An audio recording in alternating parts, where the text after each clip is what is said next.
The way in, Long John stood by the steersman and conned the ship. He knew the passage like the palm of his hand, and though the man in the chains got everywhere more water than was down in the chart, John never hesitated once. "There's a strong scour with the ebb," he said, "and this here passage has been dug out, in a manner of speaking, with a spade. We brought up just where the anchor was in the chart, about a third of a mile from each shore, the mainland on one side and Skeleton Island on the other. The bottom was clean sand. The plunge of our anchor sent up clouds of birds wheeling and crying over the woods, but in less than a minute they were down again and all was once more silent.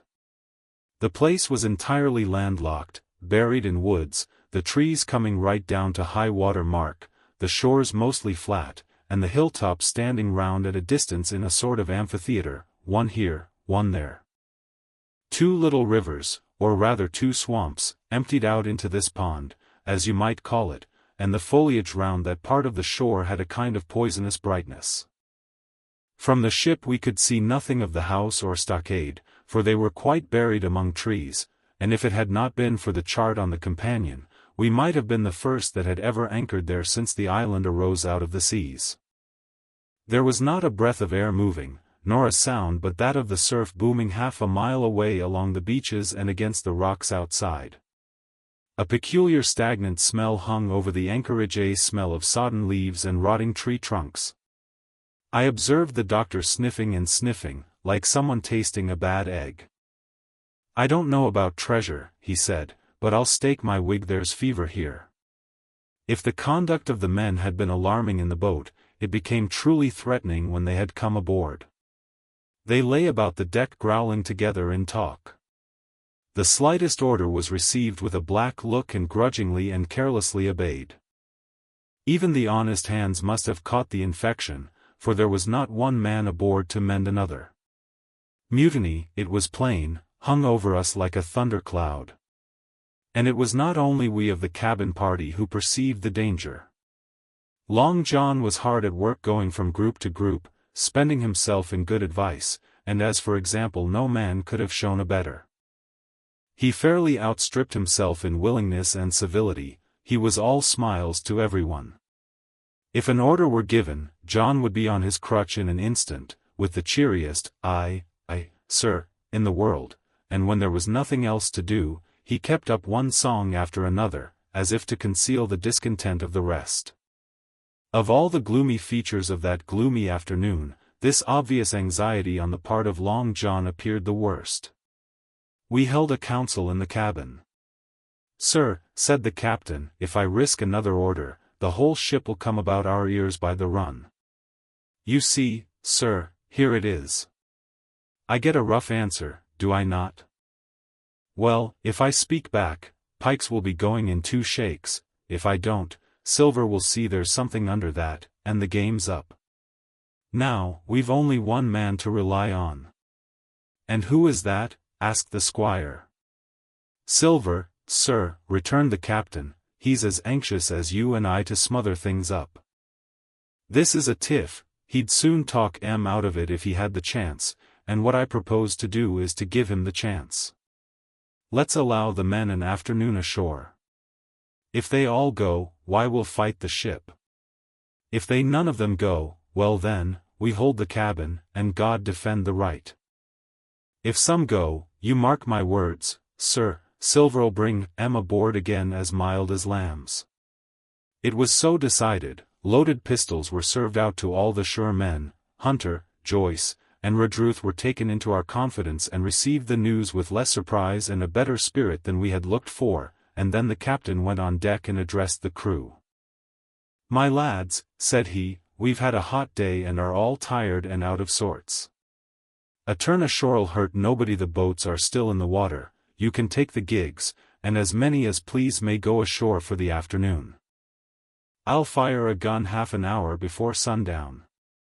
I believe the silly fellows must have thought they would break their shins over treasure as soon as they were landed, for they all came out of their sulks in a moment and gave a cheer that started the echo in a far-away hill and sent the birds once more flying and squalling round the anchorage.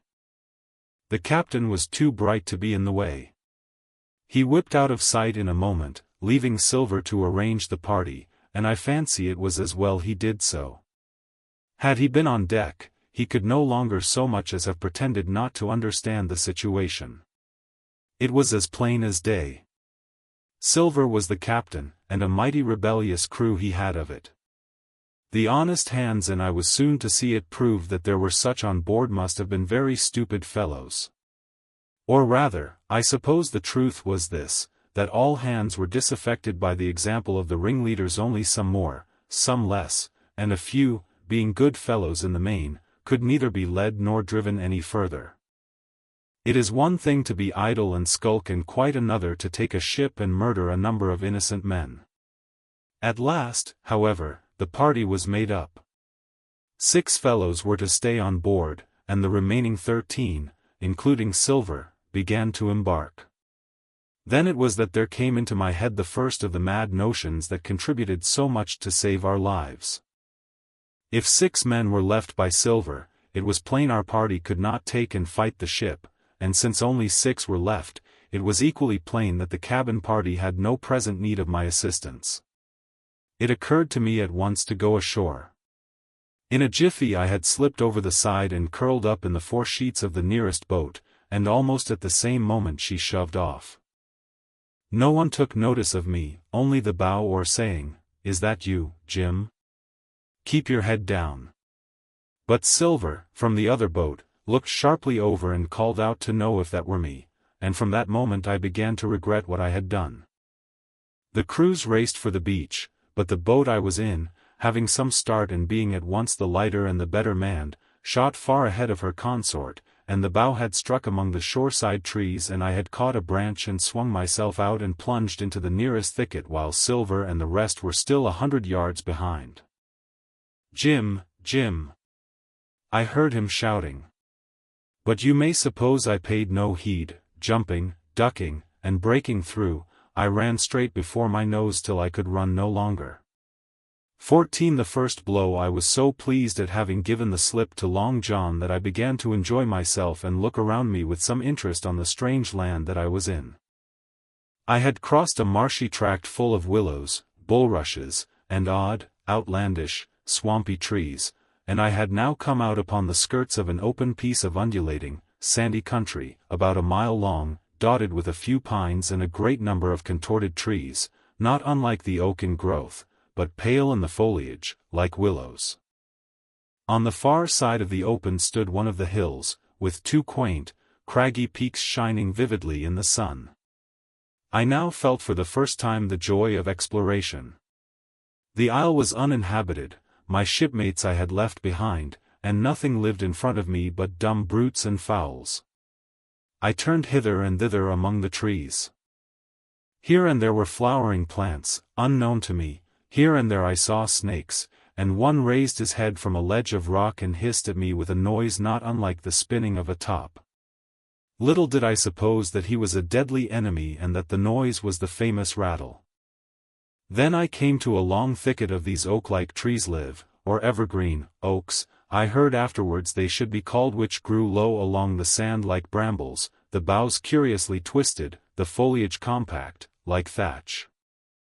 The thicket stretched down from the top of one of the sandy knolls, spreading and growing taller as it went, until it reached the margin of the broad, reedy fun, through which the nearest of the little rivers soaked its way into the anchorage. The marsh was steaming in the strong sun, and the outline of the spyglass trembled through the haze. All at once there began to go a sort of bustle among the bulrushes, a wild duck flew up with a quack, another followed, and soon over the whole surface of the marsh a great cloud of birds hung screaming and circling in the air. I judged at once that some of my shipmates must be drawing near along the borders of the fun. Nor was I deceived, for soon I heard the very distant and low tones of a human voice, which, as I continued to give ear, grew steadily louder and nearer. This put me in a great fear, and I crawled under cover of the nearest live oak and squatted there, hearkening, as silent as a mouse. Another voice answered, and then the first voice, which I now recognized to be Silver's, once more took up the story and ran on for a long while in a stream, only now and again interrupted by the other. By the sound they must have been talking earnestly, and almost fiercely, but no distinct word came to my hearing. At last the speakers seemed to have paused and perhaps to have sat down, for not only did they cease to draw any nearer, but the birds themselves began to grow more quiet and to settle again to their places in the swamp. And now I began to feel that I was neglecting my business, that since I had been so foolhardy as to come ashore with these desperadoes, the least I could do was to overhear them at their councils, and that my plain and obvious duty was to draw as close as I could manage, under the favorable ambush of the crouching trees. I could tell the direction of the speakers pretty exactly, not only by the sound of their voices but by the behavior of the few birds that still hung in alarm above the heads of the intruders. Crawling on all fours, I made steadily but slowly towards them, till at last, raising my head to an aperture among the leaves, I could see clear down into a little green dell beside the marsh and closely set about with trees, where Long John Silver and another of the crew stood face to face in conversation. The sun beat full upon them. Silver had thrown his hat beside him on the ground, and his great, smooth, blond face, all shining with heat, was lifted to the other man's in a kind of appeal. "Mate," he was saying, "it's because I thinks gold dust of you gold dust, and you may lay to that. If I hadn't took to you like pitch, do you think I'd have been here a warning of you? All's up you can't make nor mend, it's to save your neck that I'm a speaking, and if one of the wild uns knew it, where'd I be, Tom now, tell me, where'd I be?" "Silver," said the other man, and I observed he was not only red in the face, but spoke as hoarse as a crow, and his voice shook too, like a taut rope. "Silver," says he, "you're old, and you're honest, or has the name for it, and you've money too, which lots of poor sailors hasn't, and you're brave, or I'm mistook. And will you tell me you'll let yourself be led away with that kind of a mess of swabs? Not you. As sure as God sees me, I'd sooner lose my hand. If I turn egg in my duty," and then all of a sudden he was interrupted by a noise. I had found one of the honest hands. Well, here, at that same moment, came news of another. Far away out in the marsh there arose, all of a sudden, a sound like the cry of anger, then another on the back of it, and then one horrid, long-drawn scream. The rocks of the spyglass re-echoed it a score of times, the whole troop of marsh birds rose again, darkening heaven, with a simultaneous whir, and long after that death yell was still ringing in my brain, silence had re-established its empire, and only the rustle of the redescending birds and the boom of the distant surges disturbed the languor of the afternoon. Tom had leaped at the sound, like a horse at the spur, but Silver had not winked an eye. He stood where he was, resting lightly on his crutch, watching his companion like a snake about to spring. "John," said the sailor, stretching out his hand. "Hands off," cried Silver, leaping back a yard, as it seemed to me, with the speed and security of a trained gymnast. "Hands off, if you like, John Silver," said the other. "It's a black conscience that can make you feared of me. But in heaven's name, tell me, what was that?" "That," returned Silver, smiling away, but warier than ever, his eye a mere pinpoint in his big face, but gleaming like a crumb of glass. "That? Oh, I reckon that'll be Allen." And at this point Tom flashed out like a hero. "Allen," he cried. "Then rest his soul for a true seaman. And as for you, John Silver, long you've been a mate of mine, but you're mate of mine no more. If I die like a dog, I'll die in my duty. You've killed Allen, have you? Kill me too, if you can. But I defies you." And with that, this brave fellow turned his back directly on the cook and set off walking for the beach. But he was not destined to go far. With a cry John seized the branch of a tree, whipped the crutch out of his armpit, and sent that uncouth missile hurtling through the air. It struck poor Tom, point foremost, and with stunning violence, right between the shoulders in the middle of his back. His hands flew up, he gave a sort of gasp, and fell. Whether he were injured much or little, none could ever tell. Like enough, to judge from the sound, his back was broken on the spot. But he had no time given him to recover. Silver, agile as a monkey even without leg or crutch, was on the top of him next moment and had twice buried his knife up to the hilt in that defenseless body. From my place of ambush, I could hear him pant aloud as he struck the blows. I do not know what it rightly is to faint, but I do know that for the next little while the whole world swam away from before me in a whirling mist, Silver and the birds, and the tall spyglass hilltop, going round and topsy-turvy before my eyes, and all manner of bells ringing and distant voices shouting in my ear. When I came again to myself the monster had pulled himself together, his crutch under his arm, his hat upon his head. Just before him Tom lay motionless upon the sward, but the murderer minded him not a whit, cleansing his blood-stained knife the while upon a wisp of grass. Everything else was unchanged, the sun still shining mercilessly on the steaming marsh and the tall pinnacle of the mountain, and I could scarce persuade myself that murder had been actually done and a human life cruelly cut short a moment since before my eyes. But now John put his hand into his pocket, brought out a whistle, and blew upon it several modulated blasts that rang far across the heated air. I could not tell, of course, the meaning of the signal, but it instantly awoke my fears. More men would be coming. I might be discovered. They had already slain 2 of the honest people. After Tom and Alan, might not I come next? Instantly I began to extricate myself and crawl back again, with what speed and silence I could manage, to the more open portion of the wood. As I did so, I could hear hails coming and going between the old buccaneer and his comrades, and this sound of danger lent me wings. As soon as I was clear of the thicket, I ran as I never ran before, scarce minding the direction of my flight, so long as it led me from the murderers, and as I ran, fear grew and grew upon me until it turned into a kind of frenzy. Indeed, could anyone be more entirely lost than I? When the gun fired, how should I dare to go down to the boats among those fiends, still smoking from their crime? Would not the first of them who saw me wring my neck like a snipe's? Would not my absence itself be an evidence to them of my alarm, and therefore of my fatal knowledge? It was all over, I thought. Goodbye to the Hispaniola, goodbye to the squire, the doctor, and the captain. There was nothing left for me but death by starvation or death by the hands of the mutineers. All this while, as I say, I was still running, and without taking any notice, I had drawn near to the foot of the little hill with the 2 peaks and had got into a part of the island where the live oaks grew more widely apart and seemed more like forest trees in their bearing and dimensions. Mingled with these were a few scattered pines, some 50, some nearer 70, feet high. The air too smelt more freshly than down beside the marsh. And here a fresh alarm brought me to a standstill with a thumping heart. 15 The man of the island from the side of the hill, which was here steep and stony, a spout of gravel was dislodged and fell rattling and bounding through the trees. My eyes turned instinctively in that direction, and I saw a figure leap with great rapidity behind the trunk of a pine.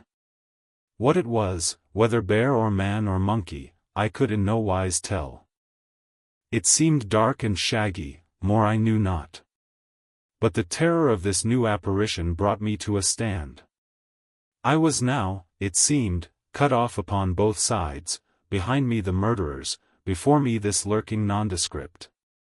And immediately I began to prefer the dangers that I knew to those I knew not. Silver himself appeared less terrible in contrast with this creature of the woods, and I turned on my heel, and looking sharply behind me over my shoulder, began to retrace my steps in the direction of the boats. Instantly the figure reappeared, and making a wide circuit, began to head me off.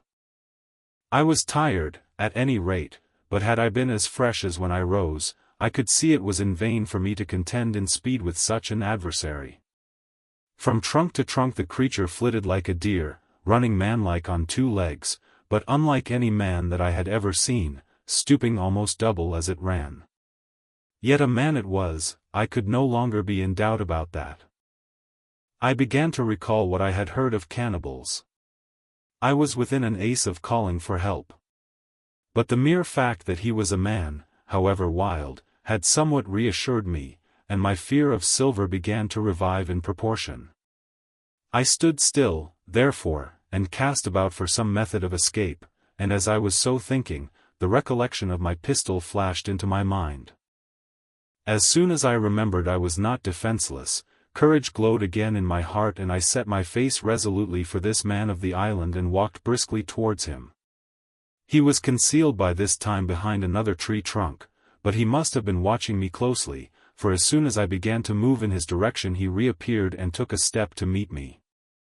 Then he hesitated, drew back, came forward again, and at last, to my wonder and confusion, threw himself on his knees and held out his clasped hands in supplication. At that I once more stopped.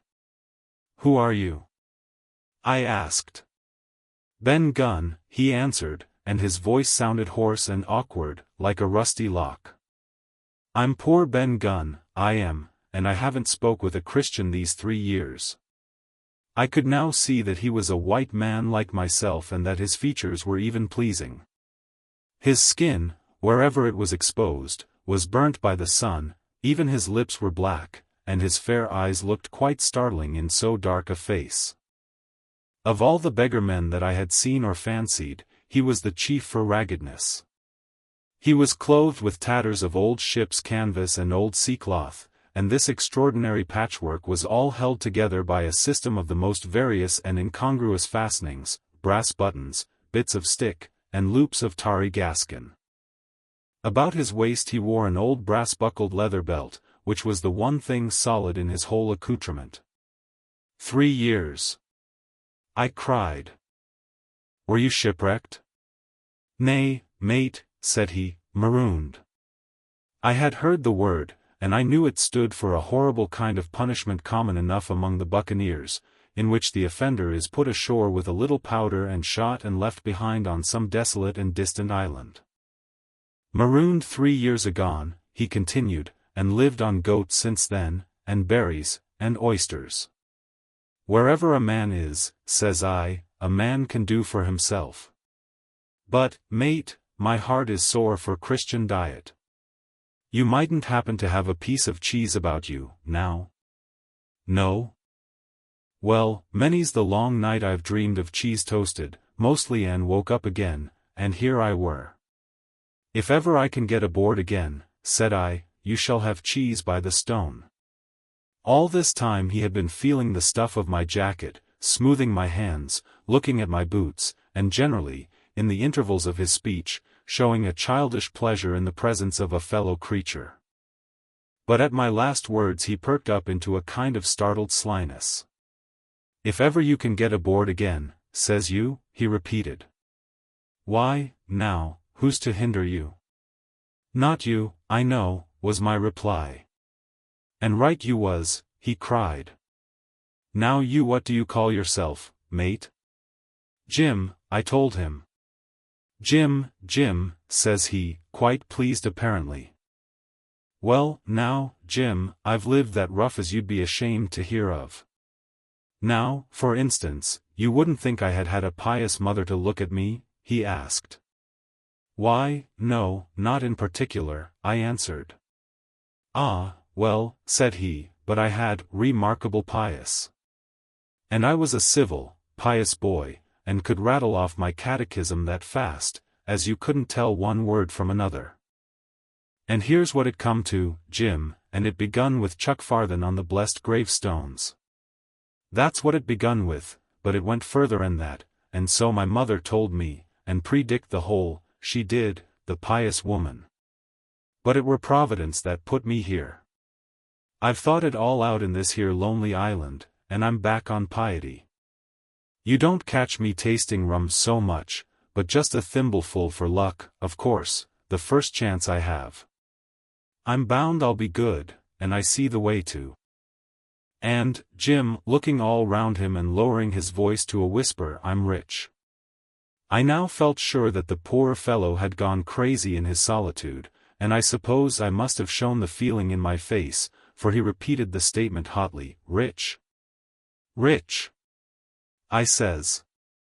"And I'll tell you what, I'll make a man of you, Jim. Ah, Jim, you'll bless your stars, you will, you was the first that found me. And at this there came suddenly a lowering shadow over his face, and he tightened his grasp upon my hand and raised a forefinger threateningly before my eyes. Now, Jim, you tell me true, that ain't Flint's ship? He asked. At this I had a happy inspiration. I began to believe that I had found an ally, and I answered him at once. It's not Flint's ship, and Flint is dead, but I'll tell you true, as you ask me there are some of Flint's hands aboard, worse luck for the rest of us. Not a man with one leg, he gasped. Silver? I asked. Ah, Silver, says he. That were his name. He's the cook, and the ringleader too. He was still holding me by the wrist, and at that he give it quite a ring. If you was sent by Long John, he said, I'm as good as pork, and I know it. But where was you, do you suppose? I had made my mind up in a moment, and by way of answer told him the whole story of our voyage and the predicament in which we found ourselves. He heard me with the keenest interest, and when I had done he patted me on the head. You're a good lad, Jim, he said, and you're all in a clove hitch, ain't you? Well, you just put your trust in Ben Gunn. Ben Gunn's the man to do it. Would you think it likely, now, that your squire would prove a liberal-minded one in case of help him being in a clove hitch, as you remark? I told him the squire was the most liberal of men. Aye, but you see, returned Ben Gunn, I didn't mean giving me a gate to keep, and a suit of livery clothes, and such, that's not my mark, Jim. What I mean is, would he be likely to come down to the tune of, say £1,000 out of money that's as good as a man's own already? I am sure he would, said I. As it was, all hands were to share. And a passage home, he added with a look of great shrewdness. Why, I cried, the squire's a gentleman. And besides, if we got rid of the others, we should want you to help work the vessel home. Ah, said he, so you would. And he seemed very much relieved. Now, I'll tell you what, he went on. So much I'll tell you, and no more. I were in Flint's ship when he buried the treasure, he and 6 strong seamen. They was ashore nigh on a week, and us standing off and on in the old Walrus. One fine day up went the signal, and here come Flint by himself in a little boat, and his head done up in a blue scarf. The sun was getting up, and mortal white he looked about the cutwater. But, there he was, you mind, and the 6 all dead and buried. How he done it, not a man aboard us could make out. It was battle, murder, and sudden death, leastways him against 6. Billy Bones was the mate, Long John, he was quartermaster, and they asked him where the treasure was. Ah, says he, you can go ashore, if you like, and stay, he says, but as for the ship, she'll beat up for more, by thunder. That's what he said. Well, I was in another ship 3 years back, and we sighted this island. Boys, said I, here's Flint's treasure, let's land and find it. The captain was displeased at that, but my messmates were all of a mind and landed. 12 days they looked for it, and every day they had the worse word for me, until one fine morning all hands went aboard. As for you, Benjamin Gunn, says they, here's a musket, they says, and a spade, and pickaxe. You can stay here and find Flint's money for yourself, they says. Well, Jim, 3 years have I been here, and not a bite of Christian diet from that day to this. But now, you look here, look at me. Do I look like a man before the mast? No, says you. Nor I weren't, neither, I says. And with that he winked and pinched me hard. Just you mention them words to your squire, Jim, he went.